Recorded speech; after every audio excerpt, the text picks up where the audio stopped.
지금 당신의 심장은 건강하십니까? 당신의 혈관은 원활하게 흐르고 있습니까? 오늘도 수많은 사람들이 갑작스럽게 쓰러지고 있습니다. 누구에게나 찾아오는 심혈관계 질환, 당신도 예외는 아닙니다.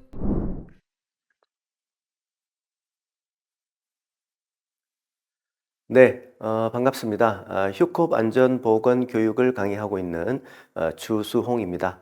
3월 교육은 내심 혈관계 질환 예방에 대해서 교육을 하도록 하겠습니다. 이번 시간의 목차입니다. 첫 번째는 내심 혈관계 질환과 관련된 위험 요인, 두 번째는 내심 혈관계 질환 예방 대책에 대해서 소개를 드리도록 하겠습니다. 네, 첫 번째, 내심 혈관계 질환과 관련된 위험 요인입니다. 과로사와 내심 혈관계 질환에 대해서 먼저 말씀을 드리면 산재 사망 근로자 중에 59.7%가 질병에 의한 사망입니다. 작업 관련성 질병에 의한 것은 대부분 과로사인데 2023년 산재 사망자 수를 보시게 되면 2016명입니다. 그런데 이 중에 사고 사망자 수는 812명이고 질병 사망자 수는 1204명입니다. 이 과로사라고 하는 것은 근로자가 업무 수행 중에 급격한 작업 환경의 변화로 현저한 생리적 변화를 초래한 경우 만성적인 육체적, 정신적 과로 등의 원인에 의하여 뇌실질, 뇌출혈, 지주막하출혈, 뇌경색, 고혈압성 뇌증, 협심증, 심근경색증 등이 발병되거나 같은 질병으로 사망이 인정되는 경우 이를 업무상 질병으로 본다라고 되어 있는데 이것은 산업재해보상보험법 시행규칙의 업무상 질병에 대한 인정 기준으로 되겠습니다.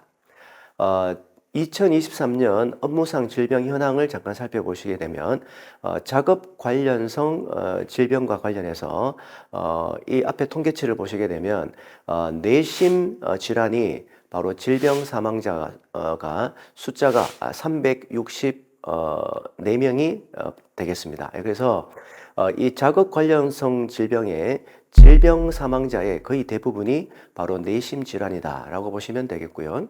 그러면 이게 안전보건공단의 자료입니다. 최근 5년이죠. 2016년부터 2020년에 건물관리업의 사망자 발생 현황을 보시게 되면 아래쪽에 추락이나 넘어짐, 끼임에 대한 사고 사망도 있지만은 우리 건물관리업 같은 경우는 바로 내심 혈관계 질환이 바로 사망자 수가 203명으로 제일 숫자가 많습니다. 60.1%가 바로 이 질환으로 사망을 했다라는 것이죠. 우선 산업재해보상법 시행령에 보시게 되면 업무상 질병에 대한 구체적인 인정 기준이 있습니다.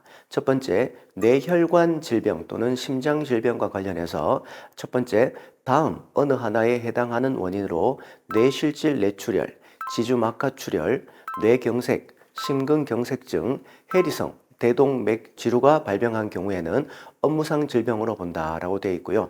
다만 자연 발생적으로 악화되어 발병한 경우에는 업무상 질병으로 보지 않는다라고 되어 있습니다. 자, 그럼 첫 번째, 업무와 관련한 돌발적이고 예측 곤란한 정도의 긴장, 흥분, 공포, 놀람 등과 급격한 업무 환경의 변화로 뚜렷한 생리적 변화가 생긴 경우, 두 번째, 업무의 양, 시간, 강도, 책임 및 업무 환경의 변화 등으로 발병 전 단기간 동안 업무상 부담이 증가하여 뇌혈관 또는 심장혈관의 정상적인 기능에 뚜렷한 영향을 줄 수 있는 육체적, 정신적인 과로를 유발한 경우, 자, 세 번째, 업무의 양, 시간, 강도, 책임 및 업무 환경의 변화 등에 따른 만성적인 과중한 업무로 뇌혈관 또는 심장혈관의 정상적인 기능에 뚜렷한 영향을 줄 수 있는 육체적, 정신적인 부담을 유발한 경우입니다. 자, 그렇다면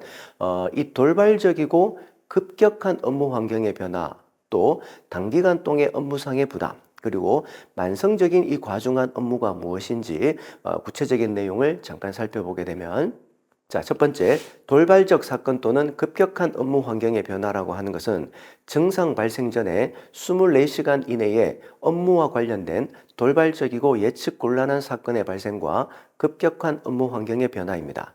두 번째, 단기간 동안의 업무상 부담이라고 하는 것은 발병 전 일주일 이내의 업무의 양이나 시간이 이전 12주, 발병 전 일주일은 제외하고요. 이 12주간에 일주 평균보다 30% 이상 증가되거나 업무 강도 책임 및 업무 환경 등이 적용하기 어려운 정도로 바뀐 경우입니다. 자, 세 번째, 이 만성적인 과중한 업무라고 하는 것은 발병 전에 12주 동안 업무 시간이 일주 평균 60시간, 발병 전 4주 동안의 일주 평균 64시간을 초과하는 경우에는 업무와 질병과의 관련성이 강하다고 평가합니다. 두 번째, 발병 전 12주 동안 일주 평균 업무 시간이 52시간을 초과하는 경우에는 업무 시간이 길어질수록 업무와 질병과의 관련성이 증가하는 것으로 평가합니다. 특히 업무 부담 가중 요인이 있는 업무 수행하는 경우에는 업무와 질병과의 관련성이 강하다고 평가합니다. 그러면 업무 부담의 가중 요인이란 무엇일까요?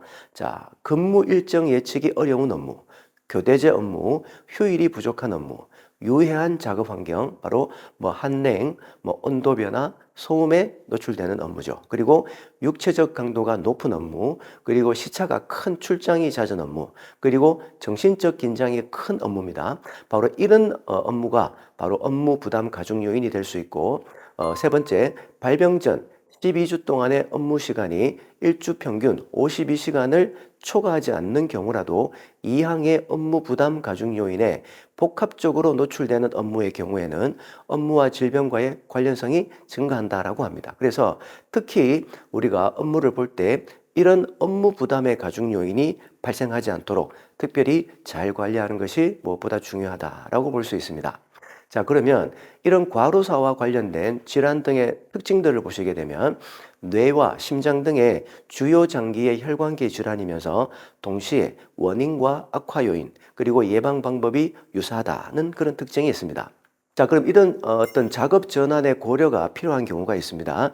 자, 주당 60시간 이상의 장시간 노동, 그리고 고정적인 야간 작업, 그리고 정신적, 심리적 부담이 큰 업무, 그리고 힘이 많이 드는 중노동을 연속적으로 하는 작업, 그리고 용광로 작업과 같은 고열 작업, 한냉 작업, 그리고 깽내 작업 등 산소가 부족하기 쉬운 곳에서의 작업, 그리고 부정맥이 있을 때 운전 작업이나 고소 작업, 그리고 소음이 심한 부서, 그리고 순환 기계 장애를 유발하는 화학물질에 노출되는 업무입니다. 화학물질은 아래 내용을 참고하시면 되겠고요. 이러한 업무들은 작업 전환 고려가 필요한 업무입니다. 뇌심 혈관계 질환의 증상이 있는데요. 반신마비, 얼굴의 비대칭, 그리고 말하기 어려움이나 여러 가지 어떤 어지럼증, 그리고 가슴 압박감, 구토 이런 것들이 발생할 수가 있는데 이러한 예방생활 수칙으로는 금연이나 절주, 그리고 매일 30분 이상 적절히 운동하거나 스트레스 관리, 그리고 즐거운 마음의 생활하나, 그리고 정기적인 혈압, 혈당, 콜레스테롤을 잘 측정을 하고 특히 이제 고혈압이나 당뇨병, 이상 지질증을 또한 잘 관리하는 것이 중요합니다. 예, 혈압과 화병증과 관련해서 말씀을 드리면 혈압이 7이 올라가게 되면 심장병은 27%, 그리고 뇌졸중은 42%가 증가하게 되고요. 그리고 혈압이 5가 떨어지게 되면 심장병은 17%, 그리고 뇌졸중은 40% 가까이 떨어진다라고 합니다. 그리고 콜레스테롤과 심장질환과 관련해서는 콜레스테롤이 11% 정도 감소하게 되면 심장질환의 위험이 34% 정도 감소하게 된다라고 합니다. 자, 그리고 또 하나 이제 중요한 것이 우리가 어떤 업무의 어떤 부담 가중 요인을 발생하지 않도록 잘 관리하는 것도 중요하지만 특히 이제 자신의 감정을 잘 자기 조절하고 또한 스트레스를 또한 잘 조절하고 줄여나가는 것이 상당히 중요합니다. 자, 이제 교육을 마무리하도록 하겠습니다. 오늘 이 교육을 통해서 작업 관련성 질병 중에서 질병 사망자의 대부분을 차지하는 뇌심혈관계 질환에 대해서 자세히 살펴보았고요.